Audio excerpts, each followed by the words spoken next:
श्रोताओं, लखनऊ से निकलकर बहुत से ऐसे कलाकार हैं जिन्होंने धमाल मचाया है, चाहे फिल्मी जगत हो, फिल्मी दुनिया हो या थिएटर हो, और लखनऊ का परचम लहराया है। लखनऊ उनके दिलो दिमाग में बसता है। आज हमें बहुत खुशी है कि एक ऐसे ही कलाकार हमारे साथ मौजूद हैं जो कि फिल्में भी बनाते हैं, फिल्मों को निर्देशन करते हैं, थिएटर के खुद आर्टिस्ट हैं। हमारे साथ हैं फिल्मकार, फिल्म निर्देशक, फिल्म निर्माता नरेंद्र सिंह जी। नरेंद्र सिंह जी, बहुत बहुत स्वागत आपका हमारे स्टूडियोज में। श्रोताओं को नमस्कार। मैं यहीं आपके शहर का ही हूँ और यहीं मेरा जन्म हुआ और यहीं मैं पला बढ़ा, यहीं मेरी शिक्षा दीक्षा हुई। केंद्रीय सर्विस में जाने की वजह से तबादले होते रहे और मैं कभी फिर लखनऊ आ नहीं पाया। हाँ, जब तक मैं स्कूल कॉलेज में था तब तक काफ़ी मैंने थिएटर वगैरह किया और अपने निर्देशन में भी मैंने कहानियों का रूपांतरण करके उनको मैंने मंच पर प्रस्तुत किया और मैंने ये देखा कि ये बहुत अच्छा है, ताकि जो कहानियाँ बहुत अच्छी मानी गई उनको दर्शकों तक कैसे पहुंचाया जाए। तो फिर वो रूपांतरण करके उनका फिर हमने मंच पर उसको प्रस्तुत किया। और हिंदी को कैसे आगे बढ़ाया जाए, हिंदी को दूर दूर तक कैसे फैलाया जाए और हिंदी को राष्ट्रभाषा कैसे बनाया जाए। नरेंद्र सिंह जी भी हिंदी से उनका लगाव है, तो उन्होंने प्रेमचंद को चुना, उनके कहानियों को चुना और उसका फिल्मी रूप देकर वो लोगों के सामने आ रहे हैं।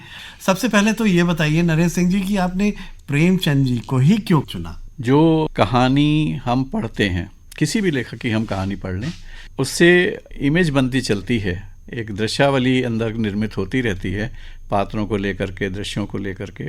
तो उसको हमें फिल्मों में बदलने में बड़ा प्रयास करना पड़ता है, क्योंकि लेखक अपनी बात कह गया। अब उस लेखक की बात को हूबहू दर्शकों तक पहुंचाना एक मेहनत का काम है। अब रही प्रेमचंद जी की बात, वो एक जन सामान्य की भाषा बोलते हैं।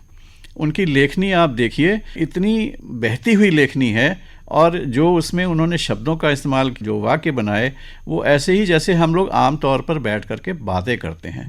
दूसरी बात है कि जो कहानी के दृश्यों का विवरण वो देते हैं वो बहुत ही मुझे भाता था। कहानी को इस्टेब्लिश करने में उसका बड़ा सहयोग है, उसको काटा नहीं जा सकता है। तो मुझे वो ज़्यादा अपीलिंग लगे इस मामले में, एक ऐसे समय में जबकि बड़े मोटे मोटे उपन्यास लिखे जाते थे, जैसे इंद्र सभा है, तिलिस्मी कहानियां हैं जिनको लोग, जासूसी कहानियां हैं, बड़ी रुचि ले लेकर के लोग पढ़ते थे। ऐसे समय में इतनी साधारण कहानियां लिखना एक किसी हिम्मत के काम से कम नहीं है। और प्रेमचंद जी ने ये हिम्मत दिखाई और मोटे मोटे पोथन्ने लिखने की बजाय उन्होंने छोटी छोटी कहानियां लिखी जो इतनी मार्मिक हैं, हृदय स्पर्शी हैं और हमारे आपके जीवन में घटित होने वाली घटनाओं से ही संबंध रखती हैं। तो इसलिए मैंने प्रेमचंद जी को चुना। क्या बात है।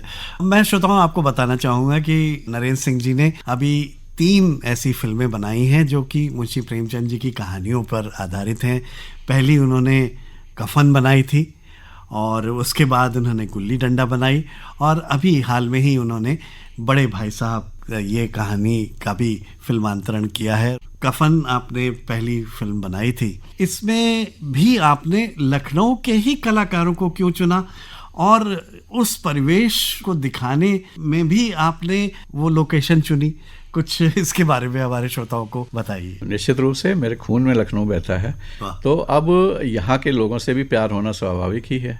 अच्छा, लखनऊ में जितना अच्छा रंगमंच होता है, कहा यह जाता है कि कलकत्ता में रंगमंच काफ़ी अच्छा होता है, तो लखनऊ को मैं दूसरे नंबर पे तो नहीं रखता, लेकिन उसके समकक्ष जरूर कहूँगा कि वो है। और यहाँ भी औसतन प्रतिदिन एक नाटक कहीं ना कहीं होता ही रहता है जी। कलाकार इतने अच्छे हैं जो प्रेमचंद जी जैसी कहानियों पर बिल्कुल खरे उतरते हैं। आप उनका बोलचाल का लहजा देख लीजिए, उनकी अभिव्यक्ति का लहजा देख लीजिए, वातावरण के साथ वो ऐसे घुल मिल जाते हैं कि मुझे कोई विशेष प्रयास ये नहीं करना पड़ता है कि भाई उसमें आप लखनऊ झलकाना पड़ता हो। लखनऊ अपने आप झलक जाता है, उत्तर प्रदेश अपने आप झलक जाता है। अच्छा, दूसरी बात ये कि यहाँ पर शूटिंग वगैरह काफ़ी होने लगी है, मुंबई से भी कंपनियाँ आने लगी हैं और यहाँ पर शूट करती हैं, लेकिन आपने देखा होगा कि लीड रोल के लिए वो अपने कलाकारों को अपने साथ ही लाते हैं। जैसी शिकायत मैंने लोगों से सुनी है, यहाँ के स्थानीय लोगों से, कि वो शूट तो बहुत करवाते हैं, लेकिन जब फिल्म लगती है और वो अपने परिवार को लेकर जाते हैं दिखाने के लिए कि देखो मैंने इस फिल्म में इतना अच्छा काम किया है, तो देखते हैं कि वो तो सिमट करके कुछ मिनटों में या सेकंडों में रह गया है, तो उनको उससे बड़ी निराशा होती है। एक वो जग हंसाई का सा पात्र जैसे नहीं बन जाता है कि भाई कितनी लंबी लंबी शीखें मार रहा था और अब देखो इसमें तो कुछ उसको रोल ही नहीं है। जब ऐसी स्थिति है तो लीड रोल मिलना तो बहुत दूर की बात है। तो मुझे ये बात बहुत कचोटती है कि इतने अच्छे कलाकारों को कभी प्रमुख रोल के लिए क्यों नहीं चुना जाता। तो मैंने जो भी ये कहानियाँ उठाई प्रेमचंद जी की, मैंने यहीं से कलाकार लिए, चूँकि वो भी यहीं के रंग ढंग में रचे बसे हैं, तो मुझे ज़्यादा प्रयास भी नहीं करना पड़ा और उनकी अभिव्यक्ति इतनी खुल कर के सामने आई, इतनी अच्छी आई कि लोगों ने उसको बहुत सराहा। तो यही वजह है कि मैंने एक जो दूसरी फिल्म बनाई गुल्ली डंडा, उसके भी कलाकार मैंने यहीं से चुने, उनको लीड रोल में लिया, बड़ा अच्छा उनकी भी अभिव्यक्ति रही और फिल्म को पुरस्कार भी मिले। लखनऊ के कई एक जो फेस्टिवल्स होते हैं उसमें उसको दिखाया भी गया और लोगों ने उसकी बड़ी सराहना की, बड़ी प्रशंसा की। तो इस तरीके से मतलब लखनऊ के कलाकारों को लीड रोल में काम करने का मौका भी मिलता है और वो बड़ी मेहनत से काम करते हैं। ये तो बात हो गई कि जो कलाकार हैं, लखनऊ के कलाकारों को आप तरजीह देते हैं। जो लोकेशंस हैं, जो कहानी जिस परिवेश में लिखी गई है, उसको भी आप बहुत जगह जाकर तब चुनाव करते हैं कि ये जगह सटीक बैठेगी इस कहानी के लिए। कुछ इसके बारे में भी हमारे श्रोताओं को बताइए। किसी कहानी का अगर जब हम फिल्मांकन करते हैं तो मैं इस बात का बहुत ध्यान रखता हूँ कि लेखक ने अपने मन में उसको कैसे निरूपित किया होगा, कैसे मन में उस जगह को सोचा होगा। कोई ना कोई तो लोकेशन उसके मन में होगी ना, जहाँ से उसने वो विषय उठाया है।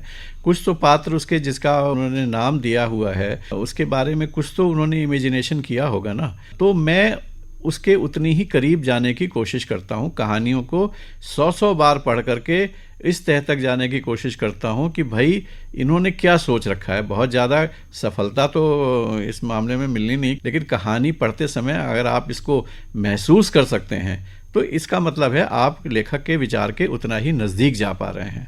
और जब मैं ये देखता हूँ कि भाई चलो पात्रों का चयन तो हो गया, अब पात्रों का चयन फिलहाल आसान होता है कि भाई आपने 10 लोगों का ऑडिशन लिया और उसमें से आपने 2 छांट लिए, 1 छांट लिए, ऐसे कर लिए। लेकिन लोकेशन पात्र से भी ज़्यादा महत्वपूर्ण है और कहाँ मिलेगी वो पता नहीं होता है।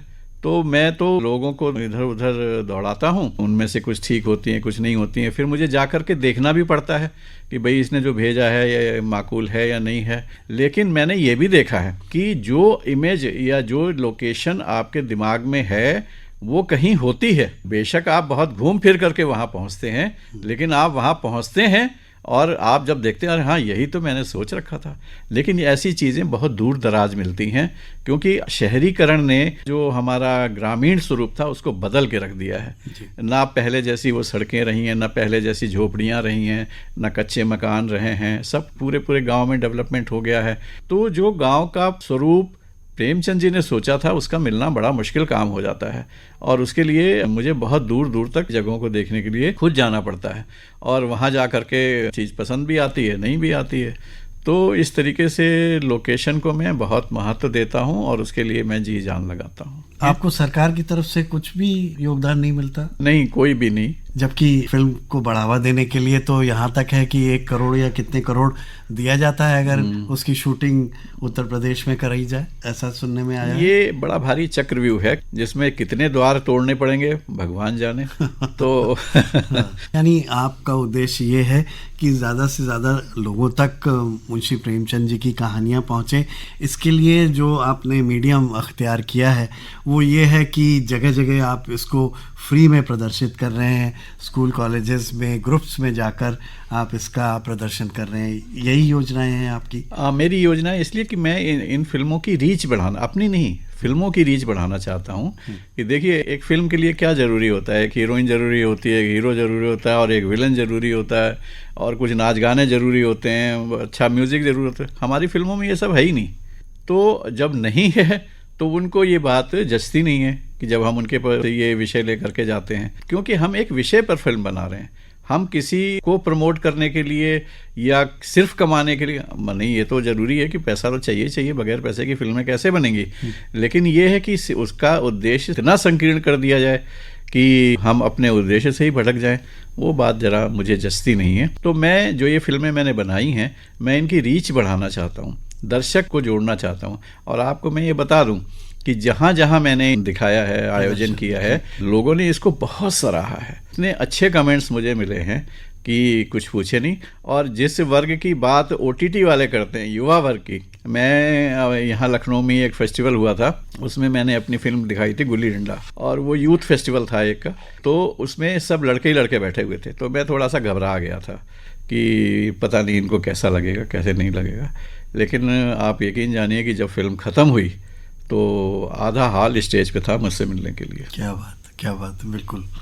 तो आगे की क्या योजनाएं हैं और कौन कौन सी प्रेमचंद जी की कहानियां, यूं तो प्रेमचंद जी की कहानियों का सागर है, उसमें से आपने कुछ चुनी ज़रूर होंगी? विचार मेरा ये है कि बूढ़ी काकी, वो भी कहानी मुझे बहुत भाती है। ईदगाह, वो भी कहानी मुझे बहुत भाती। ऐसे बहुत सारी कहानियां हैं, लेकिन जो मेरे दिल के ज़्यादा करीब आ गई हैं उनमें एक बूढ़ी काकी है और एक ईदगाह है। तो मैं फाइनेंसिस के उसमें हूँ कि कोई अब 3 फिल्में, इनसे कोई मुझे कोई कॉमर्शियल बेनिफिट तो हुआ नहीं, तो वैसे में और नई फिल्में बनाते जाना, वो भी मेरे जैसे सरकारी नौकरी से रिटायर्ड व्यक्ति के लिए बड़ा मुश्किल काम है। तो मैं कुछ लोगों को ये फिल्में दिखा करके उनको अपने आप से जोड़ने की इसलिए कोशिश करता हूँ कि शायद उनमें से मुझे कोई एक पोटेंशियल स्पॉन्सर भी मिल जाए और मेरे काम आगे सुचारू रूप से होने लगे।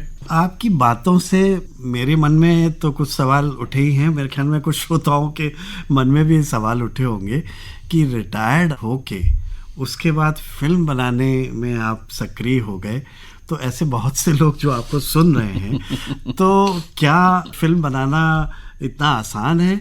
एक आम आदमी के लिए फिल्म बनाना एक बहुत कठिन काम है। जब मैंने फिल्में बनाना शुरू किया था तो मुझे इसके बारे में बहुत कम जानकारी होती थी। अब मैं किसी से पूछता था तो वो मेरी तरफ हास्यास्पद नज़रों से देखता था कि तुमको क्या ऐसी सूझी है बुढ़ापे में कि तुम फिल्मों में बनाने बैठ गए हो, और आपको पता है कितना रिस्की काम है, अच्छे अच्छे लोग इसमें तबाह हो गए हैं और आपको कोई फाइनेंस करने वाला भी नहीं है। लेकिन सहायता करने के लिए वो कोई भी तत्पर नहीं थे। मतलब मेरा उत्साह देखते हुए भी वो मुझे नकारात्मक रूप से ही सलाह देते थे, लेकिन मैं भी अपनी जिद का पक्का था। मैंने चीज़ों को सीखा और आजकल इंटरनेट पे हर चीज़ के बारे में सूचना उपलब्ध है, तो कैसे उसको किया जाता है। और मैंने अच्छे अच्छे डायरेक्टरों की फिल्में देख रखी हैं, जैसे विमल राय साहब हैं। मुझे उनकी फिल्में बहुत अच्छी लगती हैं, जो साहित्यिक भी होती हैं और कॉमर्शियली वायबल भी होती हैं। तो मैं इसी तरीके की फिल्में बनाना चाहता हूँ। लेकिन जिस समय वो जीवित थे, फिल्में बना रहे थे, उस समय माहौल और था। आज माहौल और है, आज का दर्शक वर्ग और हो गया है, जिसका टेस्ट बहुत बिगड़ा हुआ है। तो उस बिगड़े हुए टेस्ट को सुधारने के साथ साथ मैं उन्हीं के पद चिन्हों पे चलने की कोशिश कर रहा हूँ कि मैं भी अच्छी फिल्म बनाऊँ, किसी भी विषय पे बनाऊँ, लेकिन ये है कि जो लेखक ने लिखा है उसको कन्वे करने वाली हो। मैं कभी ये लिबर्टी नहीं लेता कि मैं उसमें कुछ चेंजेस करके उसके अंत में, आदि में, चरित्रों में, संवादों में करके अपनी कुछ योग्यता ज़्यादा दिखाऊं और उनकी बात को पीछे हटा दूं। ऐसा मैं नहीं करता। मैं किसी की कहानी क्यों ख़राब करूं? जिस उद्देश्य से उसने लिखी है अपनी बात पहुंचाने के लिए पाठकों तक, अब मैं उसको दर्शकों तक पहुंचा रहा हूं, तो मैं उसके साथ खिलवाड़ नहीं करता। पढ़ने का शौक़ तो लोगों का लगभग ख़त्म ही हो रखा है। मैं नहीं पाता हूँ कि जो हमारा युवा वर्ग है वो पुस्तकें पढ़ता है और साहित्यिक पुस्तकें पढ़ता है। तो आप किसी को इस बात के लिए प्रेरित कितना कर सकते हैं कि भाई पढ़ो तो अच्छी कहानी है, लेकिन जो चीज़ दृश्यव्य है, दृश्यों के द्वारा आप उसको दिखा रहे हैं, तो वो उससे बहुत जल्दी कनेक्ट हो जाता है। जैसे किसी के पाठ्यक्रम में प्रेमचंद जी की कहानी है बड़े भाई साहब, वो लगी हुई है, अब पढ़ने में वो कितनी रुचि लेता है नहीं लेता है, लेकिन अगर आप उसकी फिल्म बना करके उसकी क्लास में दिखाएं तो वो एकदम इन्वॉल्व हो जाएगा उसमें, और जो पात्र उसमें अभिनय कर रहे हैं उनको वो आत्मसात कर लेगा और वो कभी नहीं भूलेगा, ये मेरा दावा है।